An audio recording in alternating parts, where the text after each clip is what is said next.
我发现我老公可能出轨了，我聘请了私家侦探去调查。1周后，私家侦探发来很多照片，照片中我老公与他的女秘书亲密无间，甚至有一张实时照片，他们在一家酒店的床上，女秘书的长发缠绕着她的手臂，涂着红色指甲油的手抱着我老公的脖子。我拿起手机，拨通了老公的电话。亲情长相守，真情在人间。大家好，我是秋兰，欢迎观看《真情人间》。派对渐渐接近尾声，宾客们陆续离开，留下我一个人站在空荡荡的客厅里。窗外大雪纷飞，寒风凛冽，而我的身体却因长期劳累和心情郁结而异常虚弱。我拿起手机，拨通了石千勋的电话。喂，千勋，派对结束了，你能来接我一下吗？外面雪太大了，我开不了车。我尽量让自己的声音听起来平静。电话那头，石千勋的声音略显慌张。庆禄，我现在有点事，可能过不去。什么事？你不是说你今天去工地查看工程进度吗？我故意问道，心中已有了答案，却还是抱着一丝侥幸。是工地上有点突发情况，需要我马上处理。他支支吾吾地回答。那好吧，你注意安全。我挂断了电话，嘴角勾起一抹自嘲的笑。私家侦探的照片就在眼前，他怎么可能还在工地上？这不过是他编造的又一个谎言罢了。我给自己设定了1个小时的时限，如果石千勋能在这个时间内赶来接我，那我就再给他一次机会，如果不能，那就彻底结束这段婚姻。我坐在沙发上，目光空洞地望着窗外的大雪。1个小时过去了，2个小时过去了，直到3个小时，石千勋依然没有出现，甚至连一个询问的电话都没有。我的心彻底凉了。我拿起手机，拨通了那个熟悉的号码。电话那头响了许久，才传来石千勋睡意朦胧的声音。喂，他的声音里带着一丝不耐烦。石千勋，你现在在哪里？我尽量让自己的语气听起来平静，但内心的怒火已经快要将我吞噬。我还在忙。怎么了？他的回答明显在撒谎。是吗？我在这等了你3个小时，你究竟在忙什么？我直截了当地问，声音里压抑着愤怒。电话那头沉默了几秒，随后他不耐烦地说道：公司现在有事，你能不能懂点事，自己回家？我懒得听他对我莫须有的指责，直接挂断了电话。我站起身，拿起外套和车钥匙，决定自己开车回家。回到家后，我重新翻开手机时，一个念头闪过我的脑海。我注册了一个新的小号，悄悄地潜入了何娇娇和石千勋的朋友圈。指尖在屏幕上滑动，一条条动态映入眼帘。何娇娇的朋友圈里满是她与石千勋的甜蜜瞬间，一张张合照笑得那么灿烂，仿佛在向我炫耀他们的幸福。而那些精致的礼物照片，配文里字里行间透露出的爱意，更是让我恶心。亲爱的，这个礼物太贴心了，谢谢你一直以来的陪伴。何娇娇发了一张照片，是一个名牌包包。我点进评论区，不出所料，石千勋的留言赫然在列：只要你喜欢，我就愿意为你买下全世界。看到这句话，我猛地一怔，手不自觉地攥紧了手机。这也是他对我说过的情话，如今却轻易地对另一个女人说出了口。我心中涌起一股难以言喻的恶心和难受。我深吸一口气，努力平复自己的情绪。我截图了他们的动态，保存在手机里，作为他背叛婚姻的证据。我勉强休息了一夜，第2天起来却感觉到头疼和乏力。本想再休息一会，却被石千勋粗暴的敲门声吵醒。庆禄，你醒了吗？起来给我弄点吃的。你顺便给娇娇煮碗姜汤，我待会给她送过去。她的声音透过门缝，带着不容置疑的命令。我挣扎着坐起身，怒火中烧，声音因感冒而沙哑。石千勋，你没看到我现在病着吗？凭什么让我给你和他做饭？他显然没料到我会拒绝，推开门，一脸不悦地站在我面前。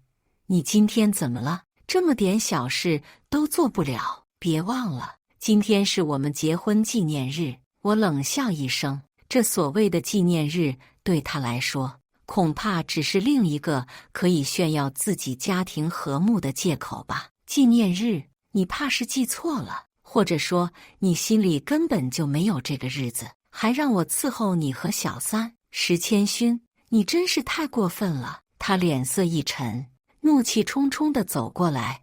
你胡说什么？娇娇只是同事，她今天加班晚了，顺路送回来而已。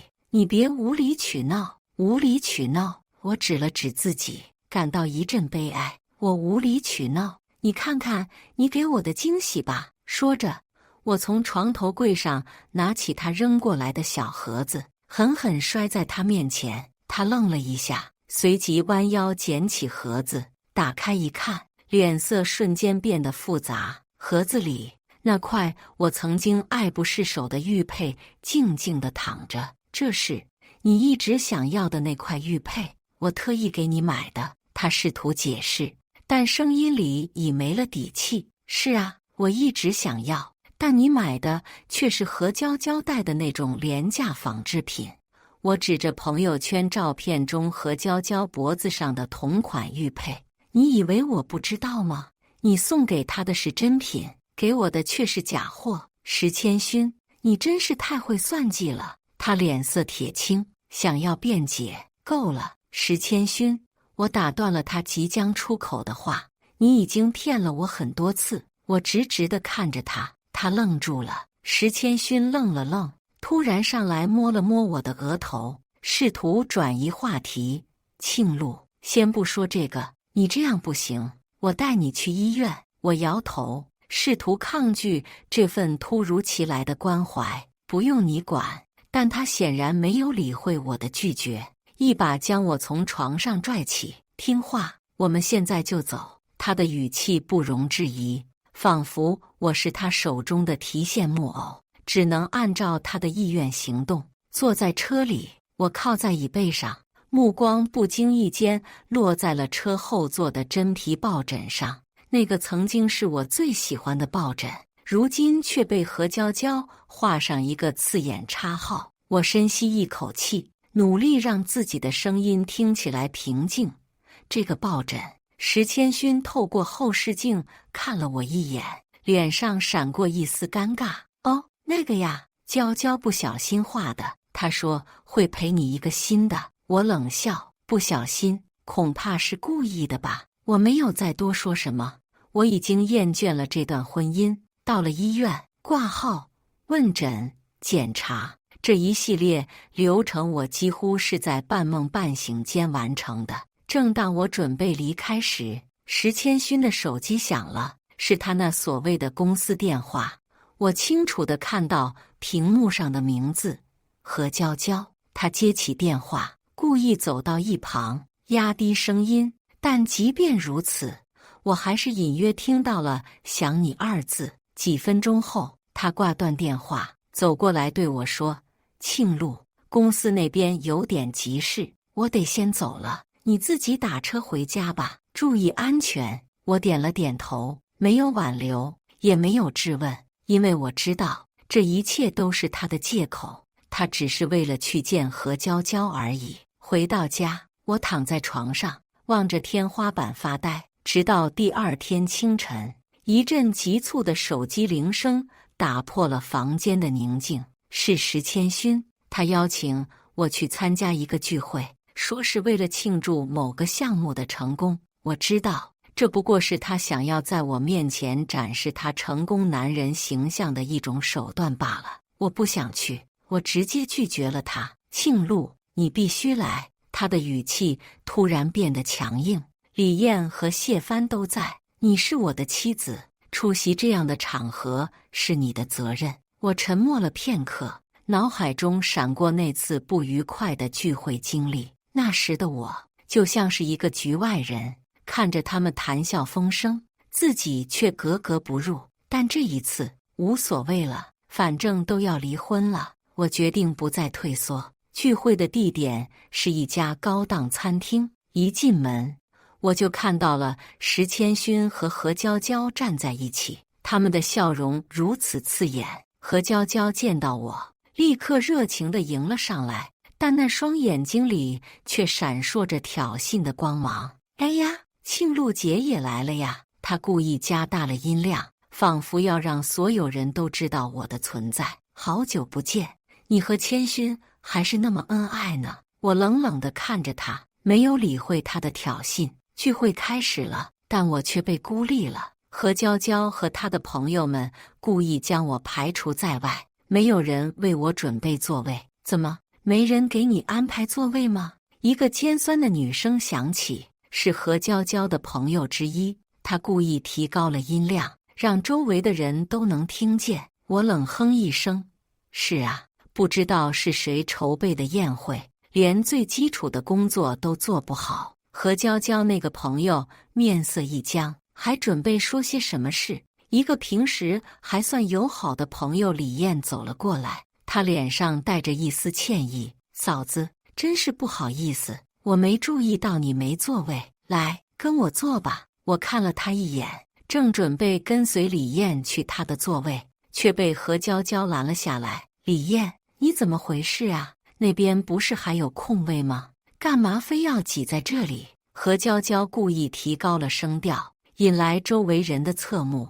李艳显得有些为难，她看了看何娇娇，又看了看我，最终还是选择了沉默。我内心烦得要死，心想一不做二不休，正好这么多人在这，正是宣布离婚的好时机。于是我走到众人面前，深吸一口气，然后大声宣布：“各位，我想我有必要告诉大家一件事，我和石千勋已经离婚了。”我的话音刚落，整个餐厅瞬间安静了下来，所有人的目光都集中在我身上，包括石千勋。他一脸错愕地看着我，显然没有料到我会在这样的场合下说出这样的话。我直视着他的眼睛，继续说道：“我看在场的各位都清楚我是因为什么而离婚，多的我就不必说了。”说完这些话，我特意轻蔑地看了看石千勋，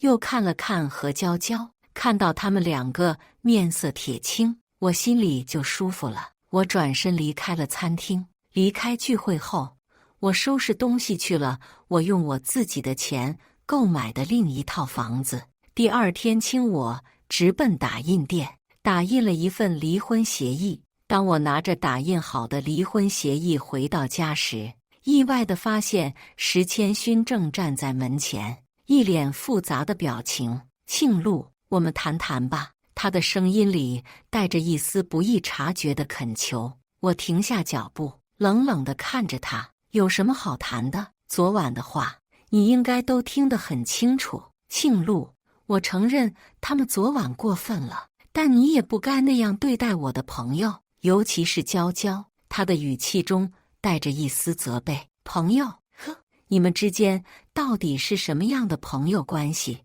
你心里最清楚。”我讽刺道，同时将离婚协议递给他。“这是离婚协议，签了吧？”他接过协议，目光在上面停留了片刻，然后抬头望向我：“我们能不能进去谈谈？或许我们可以找到更好的解决方式。”我犹豫了一下，但最终还是点了点头。毕竟有些事情总需要面对面说清楚。进屋后，我刚转身准备坐下，石千勋却突然从背后紧紧抱住了我，他的力气大的让我几乎喘不过气来，耳边是他的道歉声和承诺：“庆露，我错了，我真的错了，我以后再也不会犯这样的错误了。我们重新开始吧，我会加倍对你好，我们还会有孩子，我奋力挣脱他的怀抱，别碰我，你让我觉得恶心。你的道歉和承诺对我来说已经没有任何意义了。我怒吼着，眼神中满是厌恶。他被我推得踉跄几步，撞在了墙壁上，眼中闪过一抹愤怒。然而我还未及反应，一阵突如其来的眩晕感席卷而来。当我缓缓睁开眼，周遭是一片刺眼的白色，空气中弥漫着淡淡的消毒水味。我意识到自己正躺在医院的病床上，而床边竟是石千勋。他见我醒来，脸上挤出一丝笑容，手里还端着一碗热气腾腾的粥。庆禄，你醒了，这是我特意为你准备的海鲜粥，不过放心，没有放海鲜，知道你不喜欢。他的话语中带着几分讨好，但那碗粥在我看来却异常刺眼。海鲜粥？没有海鲜还叫什么海鲜粥？我冷笑着回应，心中的厌恶难以掩饰。石千勋，你的关心未免太廉价了，我现在什么都不想吃，尤其是你带来的东西。他的脸色微微一变，显得有些心虚，但很快又恢复了镇定。庆禄，你别这样，我知道我之前做错了很多事，但我真的希望你能给我一个机会。机会？我打断了他的话，声音里充满了嘲讽。我给的机会太多了，可惜你一次都没能抓住。现在我不想给了。就在这时，病房的门突然被推开，何娇娇一脸焦急地走了进来，她的目光在我和石千勋之间游移。千勋，他欲言又止，随后看向我说：“嫂子，你醒了，真是太好了。我听说你晕倒了，就过来看看。谢谢，不过我现在很好，不需要你的关心。”我冷冷地回应，目光没有在他身上停留太久。何娇娇显然有些尴尬，但她很快调整过来，转而向石千勋撒娇：“千勋，我饿了，我们下楼再吃点东西吧。”石千勋显得有些为难，他看了我一眼，又看了看何娇娇，最终还是点了点头。好，那我先陪你下去。庆禄，你等我一下，我很快就回来给你带好吃的。我没有说话，只是冷冷地看着他们离去的背影。他们离开后，我叫来了外卖，简单吃了些东西。挂完点滴后，我找到医生询问病情。医生是我的大学同学，叫顾林。他告诉我是因为低血糖才晕倒的，并叮嘱我要注意休息和饮食。对了，守在你床边的那是你丈夫吗？他可真有意思。顾林突然话锋一转，脸上带着几分好奇。他刚才在走廊里和那个女的，就是刚才进来的那个，亲密无间，甚至在你病床前还亲嘴呢。这种时候他还能做出这种事，我也是服了。我闻言心中更是怒火中烧，但表面上还是保持着冷静。谢谢你提醒，我会注意的。顾林看了我一会，我被他看得有些莫名。怎么了？顾林轻笑道：“我看你心情好像不太好，这样，我快下班了，咱们一起去吃个晚饭吧，我请你。”我一怔，本想拒绝，但是一想到石千勋干的那些好事，我就痛快地答应下来了。我和顾林一起去西餐厅用了一顿愉快的晚餐，饭后还一起散步消食。时间差不多后，顾林就送我回家了。没想到一回家就看到石千勋一行人守在我家门口，手机还拿着一叠照片。我仔细一看，竟然是我和顾林逛街的照片。乔庆禄，你这是什么态度？石千勋的眼眶泛红，手中紧握着那份离婚协议。我应该有什么态度？我冷笑，直视着他。是你们不请自来，还想倒打一耙吗？何娇娇在一旁抱着双臂，嘴角勾起一抹挑衅的笑。庆禄，你怎么能这么说我们？毕竟你和医生逛街的照片可是铁证如山啊。照片？我嗤笑，那不过是朋友间的正常聚会，被你们恶意解读罢了。反倒是你们背着我做了什么，自己心里清楚。石谦勋的父亲此时拿出手机，屏幕上是我和医生在西餐厅的合照。他故作威严地质问：庆禄，你怎么解释这个？你这是在婚内出轨？出轨？我眼神凌厉，毫不畏惧地迎上他的目光。叔叔，您真是好笑。在我之前，您儿子可没少做过同样的事吧？石谦勋的母亲一听这话，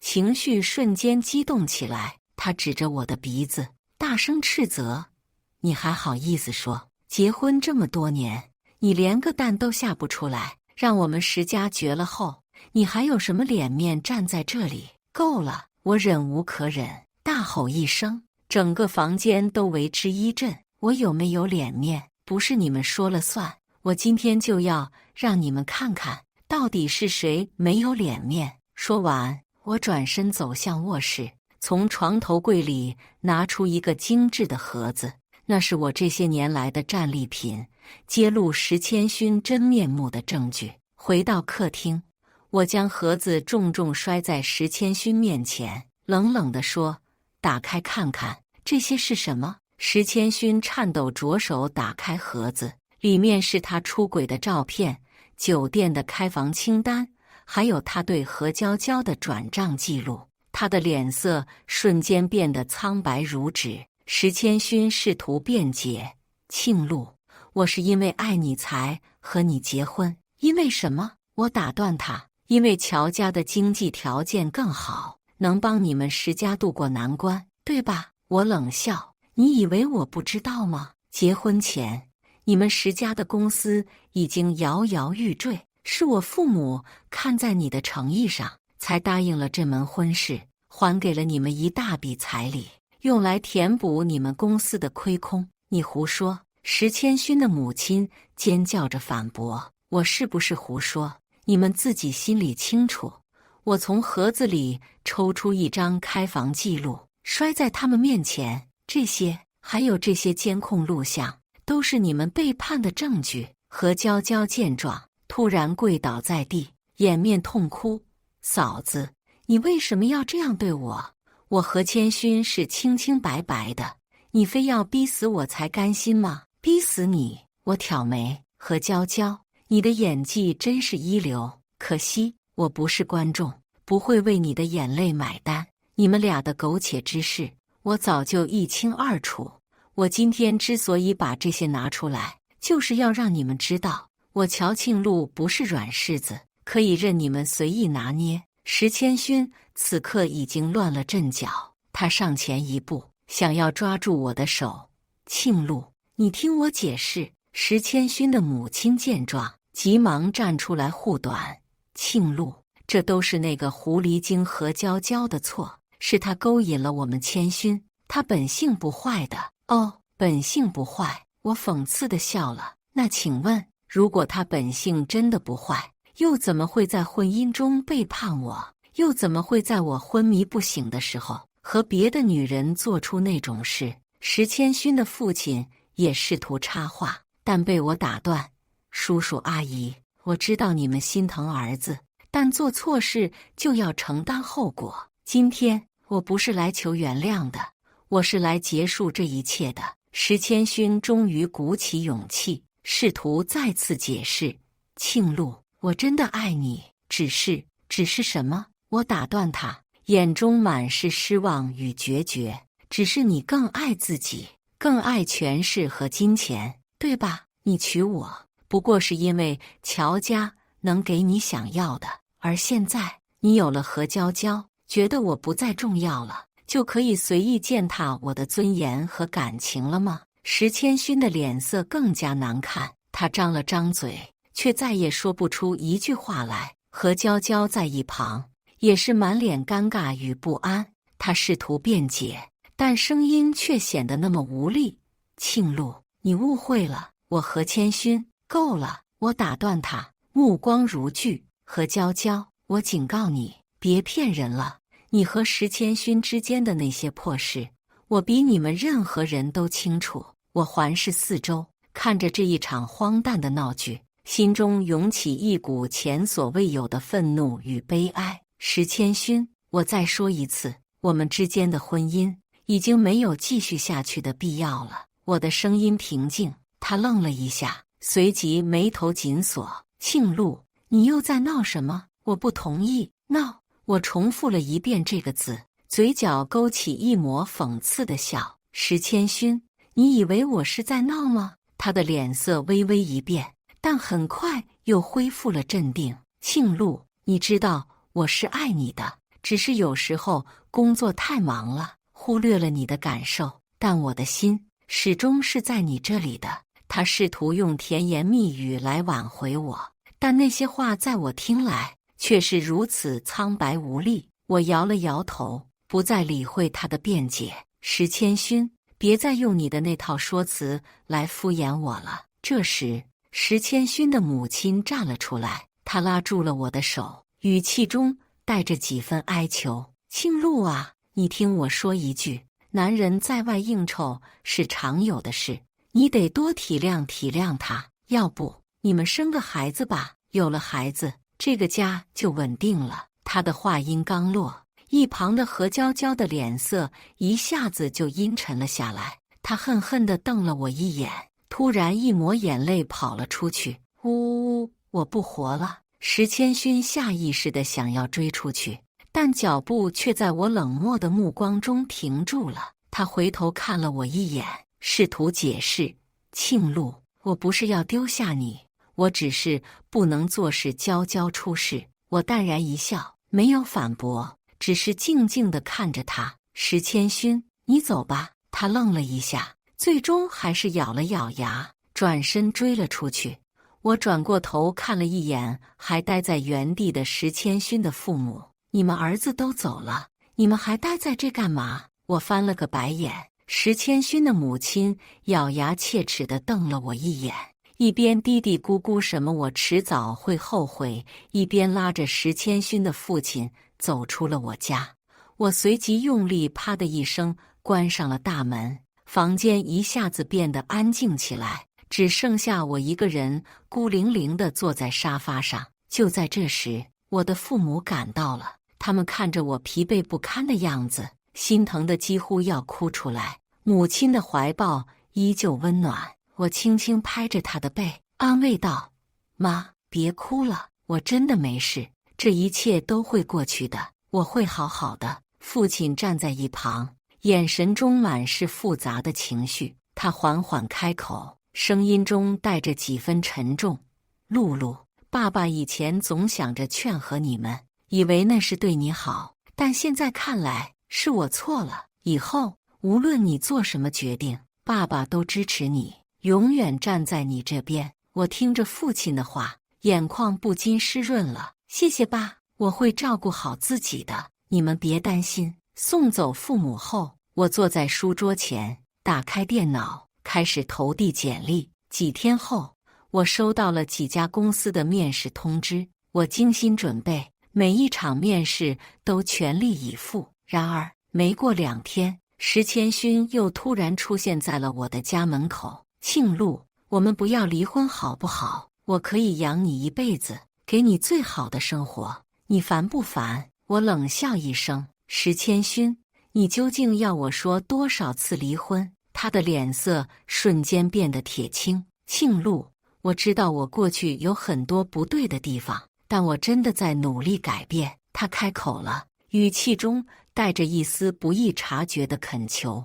我们可以请保姆来帮忙，你也可以不用工作，我会安排好一切。还有，我和何娇娇，我们之间真的已经结束了，我可以发誓。我冷冷地看着他，心中没有一丝动容。结婚初期，我就提出过请保姆或者分工家务，但你是怎么说的？你说我是懒女人，说我既丑又无用，这些话你忘了吗？他的脸色微微一变，但很快又恢复了镇定。庆禄，那时候是我太冲动了，说了很多不该说的话，但你要知道，我并不是真的那么想。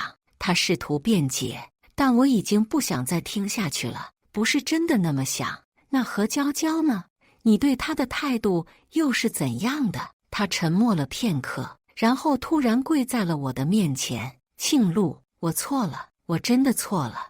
我愿意为你做任何事来弥补我的过错，请你给我一个机会，让我们重新开始吧。”他边说边磕着头，仿佛真的在为自己的错误赎罪。然而，他的道歉和悔恨在我眼中已经变得一文不值。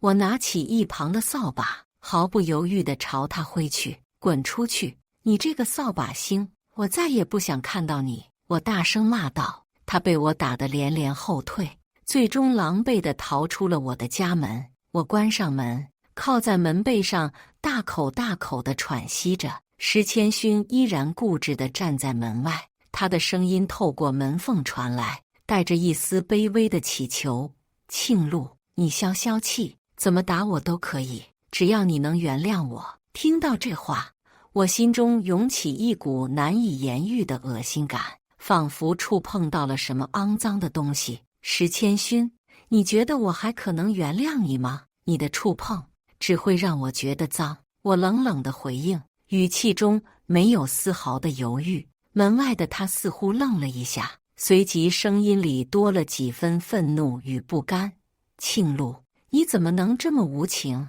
别忘了，现在离婚冷静期已经延长到60天，而且只要有一方撤回申请，这婚就离不成。你以为你能轻易摆脱我吗？”他的声音里带着一丝威胁，仿佛在炫耀他手中的筹码。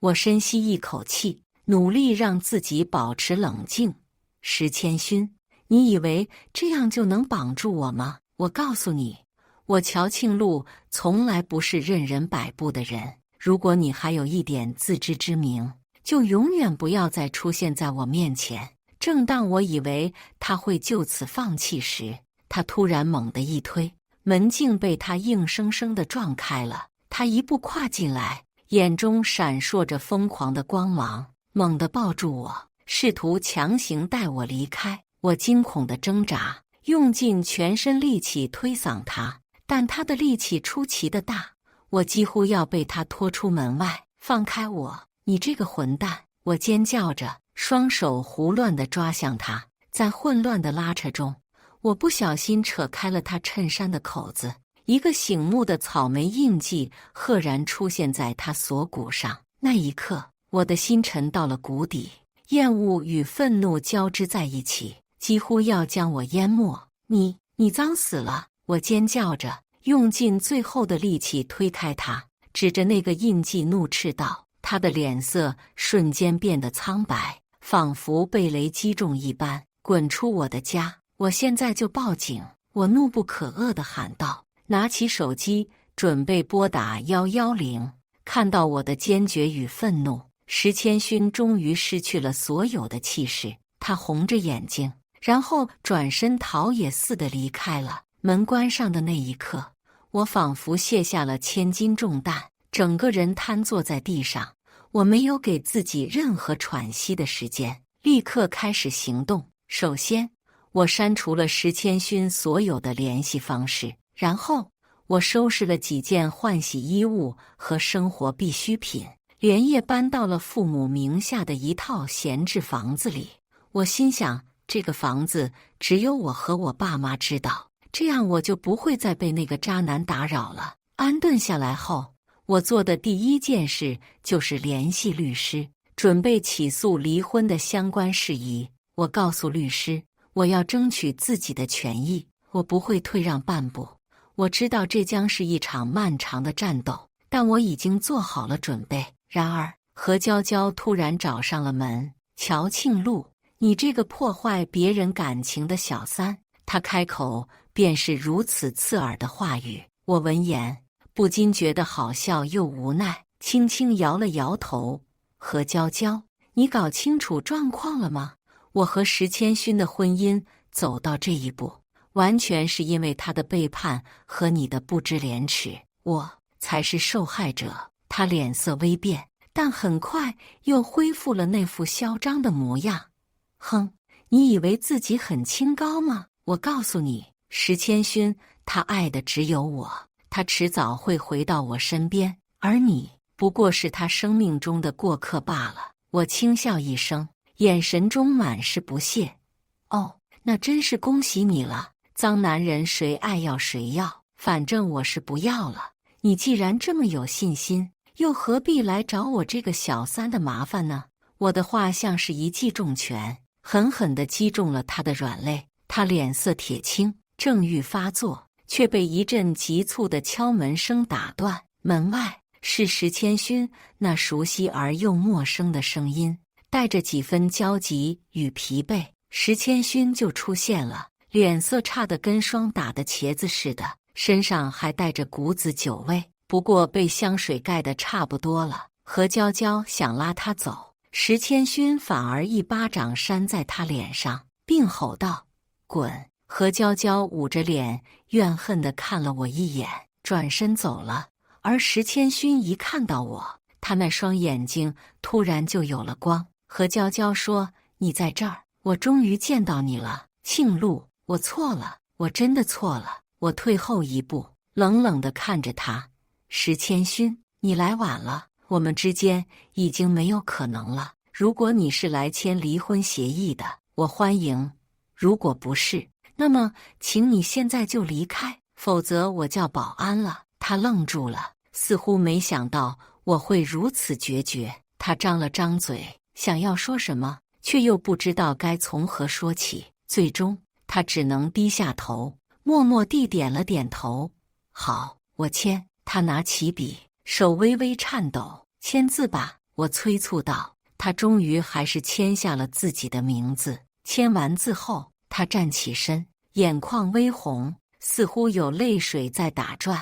他看了我一眼，然后转身走向门外，没有再说一句话。门外大雨倾盆而下，他站在雨中，任由雨水冲刷着他的身体，仿佛想要用这种方式来惩罚自己。我站在窗前，拉上了窗帘，隔绝了外界的一切。我知道这场雨会停，而他也会离开我的世界，彻底成为过去。第二天清晨，雨终于停了。我打开窗帘，深吸了一口新鲜的空气，心中充满了前所未有的轻松与自由。感谢大家的观看，欢迎大家在下方评论区讨论。如果你喜欢这类故事，记得点击订阅《真情人间》，并分享给更多的人，这会对我帮助很大。再次感谢大家的观看。